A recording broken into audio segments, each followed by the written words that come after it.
SCP-076-2 will enter a trance state and seek out the nearest human being.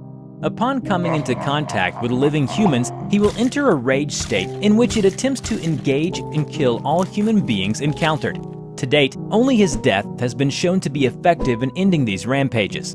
Hello everybody, I'm the Rubber. Today, we bring you a SCP Foundation Keter-class object, SCP-076. SCP-076 consists of two components, a stone cube, SCP-076-1, and a humanoid entity contained within, SCP-076-2, also known as Able. 076-1 is a 3-meter cube made of black speckled metamorphic stone. All surfaces outside and within 076-1 are covered in deeply engraved patterns corresponding to no known civilizations. Radioisotope analysis indicates that the object is approximately 10,000 years old. A door is located on one side, sealed with a lock 0.5 meters in width, surrounded by 20 smaller locks in a circular pattern. As of yet, none of the keys have been found, making the door impossible to lock once closed. Interior temperature is approximately -180 degrees Celsius and cannot be altered by any means, internal or external. Directly in the center of the room is a 2.13-meter tall stone coffin, held in place and sealed shut by several chains of unknown make and substance, which are attached to the inner corners of 076-1. SCP-076-2 resembles a lean, Semitic human male in his late 20s. Hair is black and eyes are gray, skin tone olive. He is 1.96 meters in height and 81.65 kilograms in weight. Numerous tattoos depicting arcane and occult iconography are present all over the body, mostly in the form of leering demonic faces, and ranges from subtle to openly ostentatious. When encased inside 076-1, he is technically dead. However, occasionally 076-2 will awaken, effectively reanimating, complete with all vital processes needed to sustain a living human being. He will then attempt to leave 076-1. If successful, he will enter a trance state and seek out the nearest human being, ignoring all other living things in the process. Upon coming into contact with living humans, 076-2 will enter a rage state in which it attempts to engage and kill all human beings encountered. To date, only his death has been shown to be effective in ending these rampages. SCP-076 was found in Mongolia in the 19th century by archaeologists from England. All members of the expedition were subsequently killed on the return voyage home. 076 was recovered from the ship of an unknown organization and placed on display in their inner sanctum. 076 remained in storage for years, until 076-2 became active and escaped on his own. The reason for SCP-076's activation is currently unknown, but it was at this point that the keys to the outer shell were lost. A massive manhunt lasting over 3 years took place until 076-2 was incapacitated, killed, and reformed inside SCP-076-1, by then retrieved and secured by agents of the SCP Foundation. Hey, yoga class in 10. Okay, hold on. Okay, I'm ready. We're gonna be late again. Look, Limu! Someone needs help customizing and saving with Liberty Mutual! Oh. 076-2 was in custody for 3 more years, under constant supervision, and was terminated whenever it became active. Although it occasionally was able to escape for short periods of time, often due to security breaches caused by attacks from other organizations. SCP-076-2 either possesses a mind constructed much differently than our own or is completely insane. 076-2 has shown that he is completely disinterested in sex, barely differentiating between genders except as a form of visual identification. Also, 076-2 is a perfect sociopath that enjoys the act of killing, but causing pain, either emotionally or physically, holds no attraction to it. Intelligence tests have been wildly inconclusive when applied to 076-2, and no accurate result has yet been obtained. This is due to the fact that no communication is possible with 076-2 when he is in his rage state. However, 076-2 displays knowledge of several languages, including English, but most notable is its knowledge of several dialects of ancient Sumerian, which seem to be its preferred language. Considering SCP-076-2's proficient use of the Sumerian language, researchers have asked him to translate several documents. While he originally replied with disinterest, he has translated some of the documents it found worthy of its attention. Most of the documents chosen by 076-2 were regarding battles or legendary heroes, one of his favorites being the Epic of Gilgamesh. However, one researcher presented 076-2 with the symbol from SCP-073. Upon sight of this, 076-2 became highly enraged, killing several of the researchers before its kill switch could be activated. When questioned about this, 076-2 responded aggressively, and that line of questioning was immediately dropped.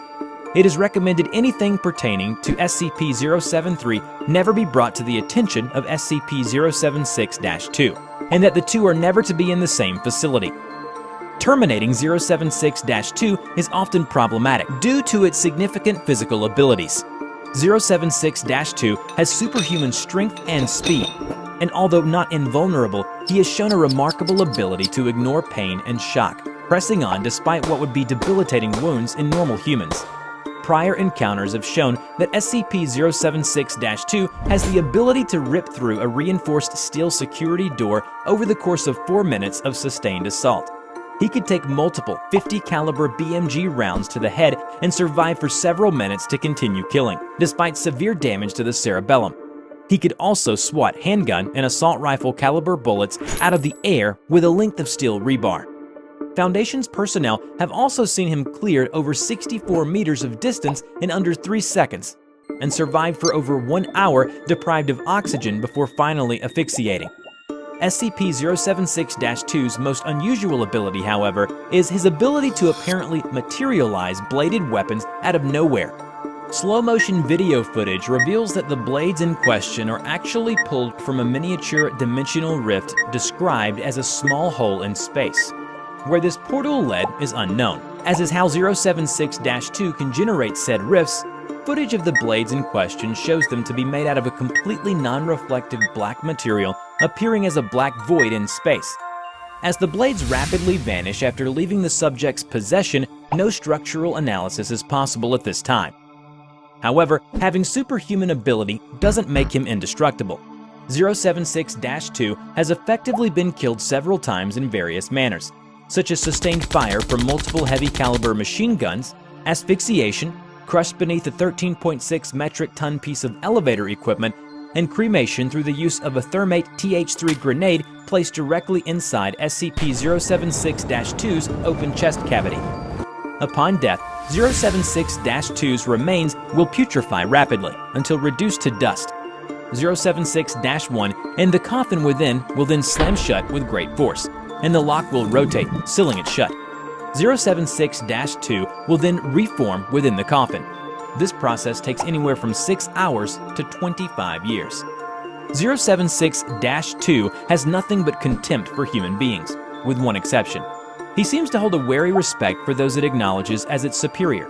This was discovered when a Foundation's agent who had previously had a large amount of experience with 076-2 did not appear once it escaped. 076-2 seemed distressed, asking several personnel where the agent was hiding. When he knew that the agent was killed as collateral damage in an airstrike intended to halt the advance of another SCP entity, SCP-076-2 stopped its rampage and allowed itself to be escorted and restrained. When asked about the sudden drastic changes in his behavior, 076-2 replied, "Because unlike you, he was a challenge, a real enemy. He managed to shoot me in the head over several times. A man like that deserves to die in combat, not in some destruction ordered by cowardly kings and princes safe in their palaces. The rest of you, you disgust me. I don't even have the urge to strike you down." This indicates a possible psychological inlet into SCP-076-2's mind, and a possible control mechanism. Due to his high intelligence and physical abilities, he was put into an elite unit set up by the SCP Foundation, named Mobile Task Force, MTF Omega-7, nicknamed Pandora's Box, tasked with containing supernatural, alien, and other mysterious phenomena.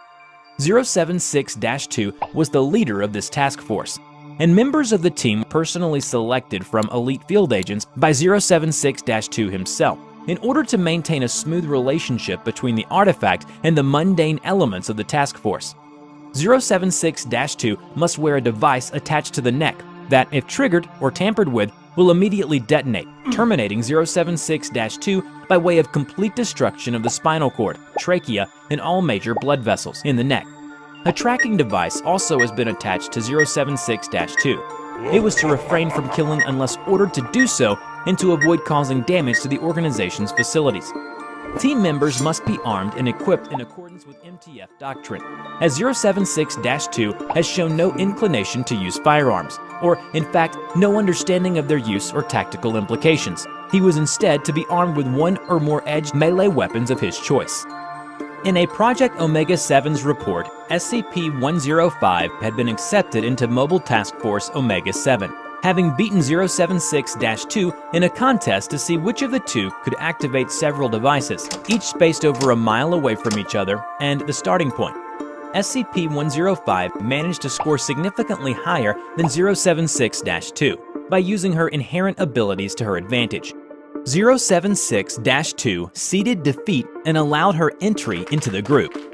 Despite the Foundation's effort in keeping 076-2 busy with trainings and tasks, he was still not satisfied. He's a perfect killing machine, and that's all he wants to do. The problem is, Foundation can't seem to turn him off. He started to lash out at the other team members. He then disabled the explosive collar failsafe and gone out of control. Containment Area 25 was forced to detonate its on-site warhead as a last attempt to contain SCP-076-2. This resulted in destruction of the site and all on-site personnel. SCP-076-2 is now kept in Containment Area 25B, located 200 meters below sea level, tunneled out of solid bedrock in a seismologically stable area. Sole access to the containment facility is to be through a vertical elevator shaft separated every 50 meters with a reinforced blast door constructed of 20-centimeter thick material shielding. Elevator shaft shall be flooded with seawater when not in use. Containment Area 25B is to be constructed with an outer security perimeter against outside threats, staffed by security personnel trained in close-quarters battle and counter-intrusion tactics. A primary containment zone is to be designed to be flooded and drained as needed, and should remain filled with seawater unless access to contents is required. Also, a 150-meter killing corridor, which is to be the sole access to the primary containment zone. A security station located at the entrance to the killing corridor is to be staffed with no fewer than 3 armed security personnel on watch at any one point in time. In the event of a full breach, all on-site staff are to proceed immediately to the closest security station for weapons and armor distribution. Staff will remain at Alert Condition 1 until SCP-076-2 is confirmed neutralized. Should 90 minutes pass after declaration of full breach without a stand-down order being given by Level 4 or higher personnel, final contingency measures will be activated, flooding the entire facility in seawater and sealing off the access shaft for a minimum of 24 hours before retrieval is attempted. This will, by necessity, result in the deaths of all on-site staff. Before we end this video, we are proud to present these incredibly sweet pieces of fan art. A big thank you to all of you. You can now send us your fan art, and we will be more than happy to show off your best art piece in our next video. Check out our description below on how to submit. I hope you enjoyed today's video. Which SCP do you want to see in the next video, and why it is interesting? Let us know in the on its own accord, and can communicate through a small range of gestures. 1048 regularly shows affection to individuals in ways found endearing by most people. Affection is usually given in the form of a hug to the lower leg, but 1048 has also been observed dancing, jumping in place, and in 2 separate events it has even drawn childlike pictures for janitorial staff. All Foundation personnel that have interacted with the 1048 have responded positively to its affection, even D-Class with normally sociopathic tendencies. Attempts at direct communication with SCP-1048 have not been considered successful. Though it is capable of simple gestures to indicate a yes or no answer, it will often not react to lines of questioning concerning its nature or where it originated from. It is not known if this is because 1048 simply does not know the answers or because it does not want to answer. Though capable of drawing pictures, It has not used its art as a form of communication beyond showing affection, even when encouraged to do so. The more anomalous behavior of SCP-1048 was not observed until approximately 7 months after it was originally secured. It is hypothesized that 1048 is able to construct crude replicas of itself using various materials, by a process that is yet to be observed directly by Foundation staff. Dr. Carver has suggested that 1048 uses its endearing qualities to lull those around it into a false sense of security, allowing it to collect materials to produce these creations. Currently, there are 3 known creations of 1048, designated SCP-1048-A to SCP-1048-C. The nature of these creations has been in stark contrast to 1048's general behavior, as all have exhibited extreme violence towards humans. SCP-1048-A was first discovered wandering Site-24, accompanied by SCP-1048. It resembles a teddy bear, similar in size and shape to 1048, but is made entirely out of human ears. Witnesses interviewed reported that it appeared 1048 was giving a tour of Site-24 to 1048-A.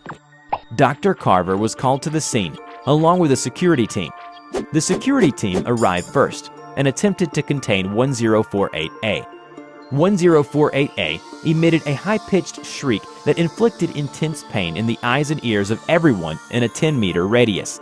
Ear-like growths immediately began growing of those within 5 meters of it, covering their bodies in less than 20 seconds.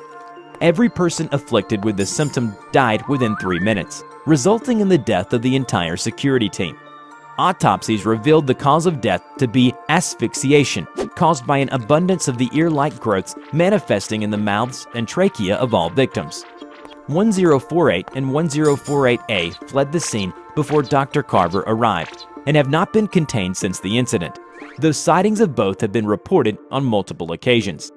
Shortly after this incident occurred, a researcher was discovered missing an ear. According to him, it was removed through unknown means while he was sleeping. No other victims of ear removal were found, so it is unclear if SCP-1048 obtained more ears from another source or if it is capable of duplicating objects or materials. SCP-1048-B was discovered by several Foundation staff members in the cafeteria of Site-24. Its appearance was nearly identical to 1048, but it moved in an irregular, jerky manner as if something is moving inside of it. 1048-B made no attempt to interact initially, until a burst in its seams revealed what appeared to be the hand and arm of a human infant poking out and grasping at the air. At the sight of this, a female researcher screamed, and 1048-B reacted by emitting a high-pitched cry similar to that of a human infant. It then attempted to forcibly enter the uterus of the screaming researcher, causing massive internal damage.